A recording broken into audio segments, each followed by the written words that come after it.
Pantaskan dulu aja diri kita. Siapkan ilmu, siap harta, siap mental. Ya Ustadz, saya pacaran juga lagi latihan mental. Astagfirullahaladzim. Bercanda.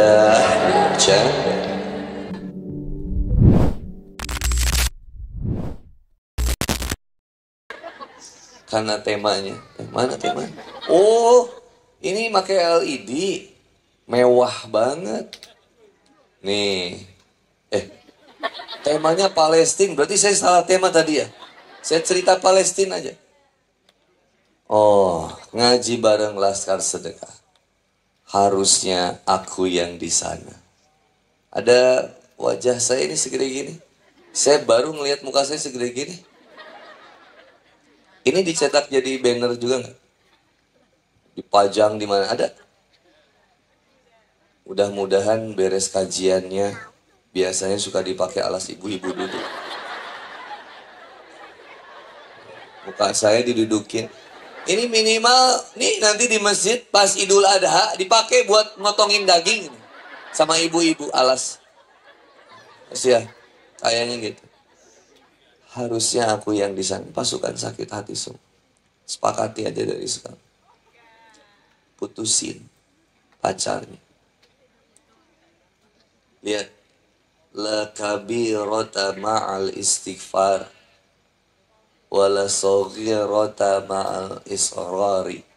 Tidak ada dosa besar kecuali kamu menyertainya dengan istighfar, taubat kepada Allah.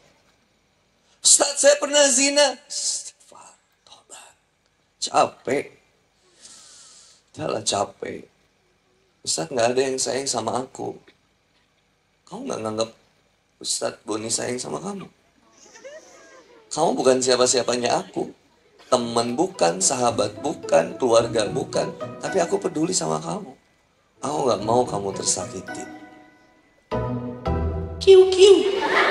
Ceruk, kuku.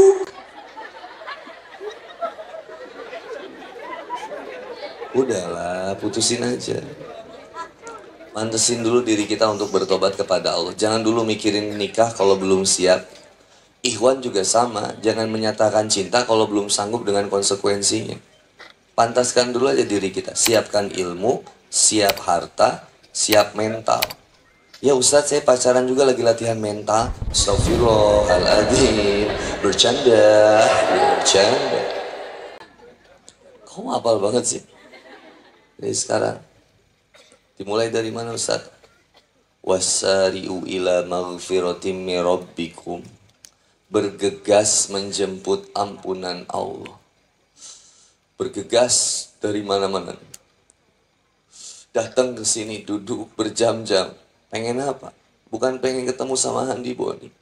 Ketulusan teman-teman ini akan kemudian diampuni oleh Allah. Setiap langkah. Ini yang disebut dengan raudhah. Majelis ilmu taman surga. Yang siapapun ketika berdoa Allah ampuni dosa-dosa.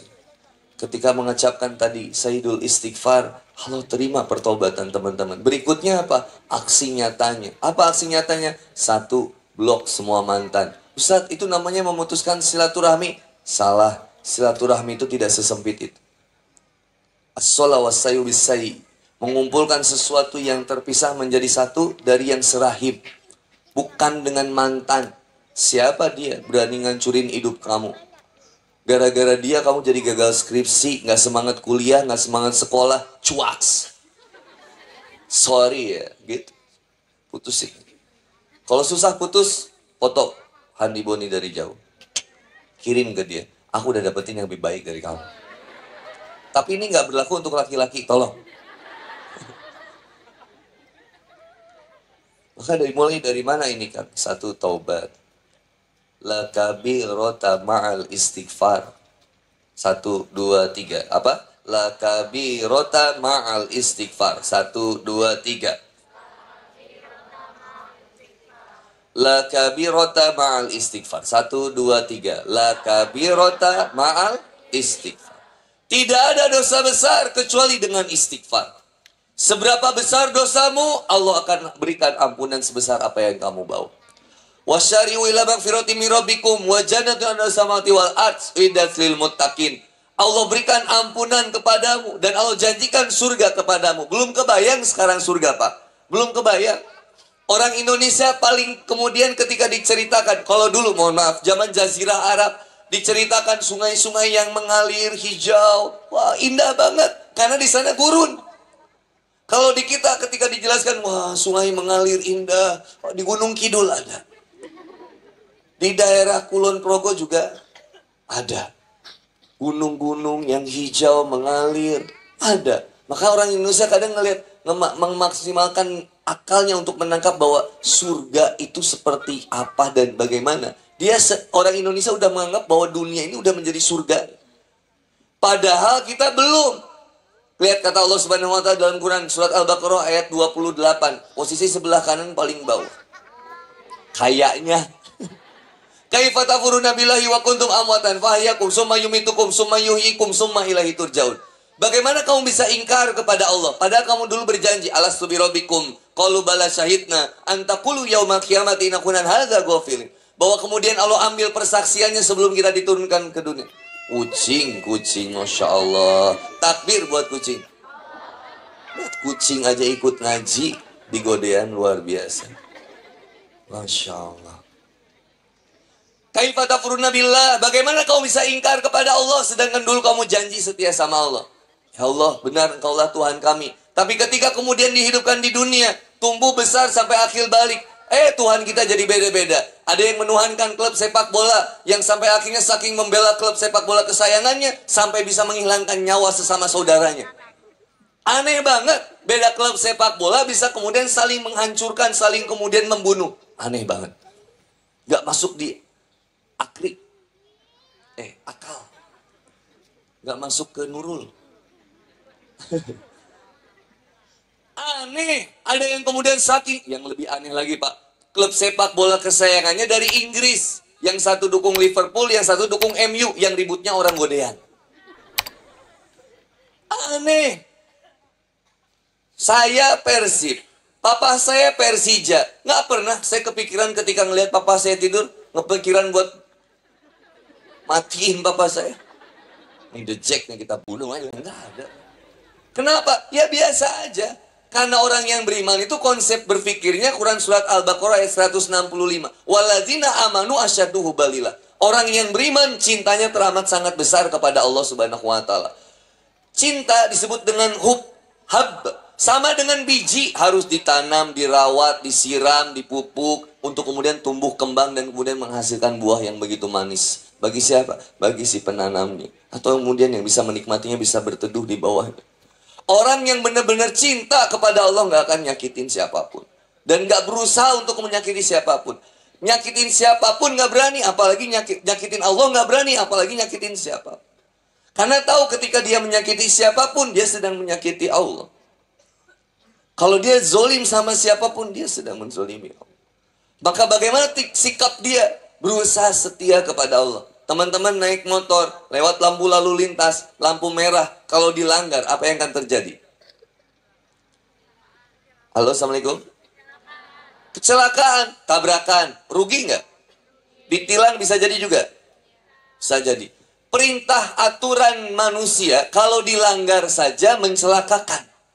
Aturan manusia kalau dilanggar mencelakakan. Aturan manusia kalau dilanggar itu kemudian senantiasa akan merugikan. Apalagi aturan Allah. Maka kemudian umat Islam benar sekarang lagi deg-degan nih. Luar biasa deg-degannya. Kenapa deg-degannya? Karena ada saudara kami yang dibantai. Disebut lebay sama tetangga sebelah. Lebay banget sih kalau mau demo-demo gitu. Berangkat aja ke Palestina. Astagfirullah. Udah aja diemin lah yang kayak gitu. Akalnya nggak cerdas. Berdebat dengan orang yang bodoh itu buang-buang waktu. Ngapain membodoh-bodohi yang sudah bodoh? Udah biarin aja. Tugas kita sekarang gimana? Di Palestina, orang masjidnya hancur masih bisa sholat di atas puing-puingnya. Lah kita, masjidnya banyak. Tapi kenapa susah ke masjidnya? Di Palestina, seorang ibu kehilangan anaknya. Nangisnya luar biasa, dipeluknya. Sampai kemudian bilang, alhamdulillah bahagia anaknya di surga. Ada orang tua sekarang gak peduli sama anaknya. Lebih peduli sama tanaman anggreknya yang ada di rumah. Tanamannya kalau dirusak, dia marah. Tapi kalau anak perempuannya dibawa sama laki-laki kemana-mana, dia nggak peduli. Aneh. Ada seorang anak di Palestina yang mencintai ibunya, dipeluknya. Jangan dulu meninggal.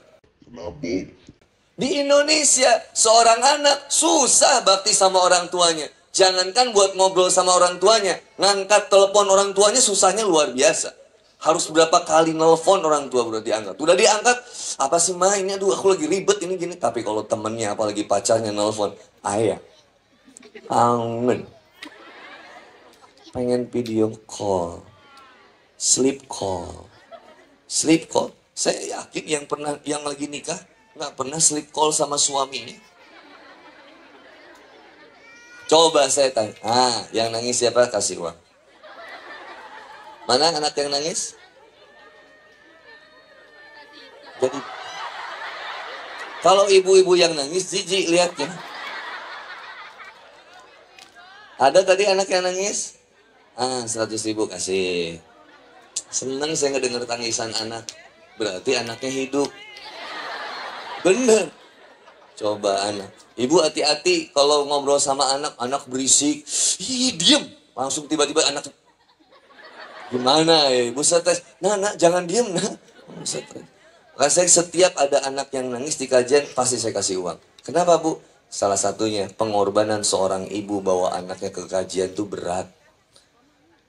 Ketika anaknya nangis, kadang bikin malu, kadang ibunya pengen pulang. Udah, gak usah dimarahin, kasih uang. Tenang, tuh kan, udah diem kan?